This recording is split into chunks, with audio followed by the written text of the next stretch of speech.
शक्तीपीठ महामार्गाचं समर्थन करता करता आमदार राजेश क्षीरसागर एवढे वाहवत गेले आणि नेमकं आपण काय बोलतोय काय नाही याचंही भान त्यांना राहिलेलं नाही.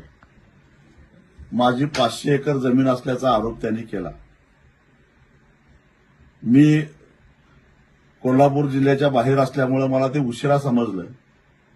26 तारखेला मी कोल्हापूरला बिंदू चौकात येतो. मी आतापर्यंत 5 निवडणुका लढवलेल्या आहेत आणि या 5 निवडणुकीमध्ये माझ्या संपत्तीचं विवरणपत्र जोडलेलं आहे.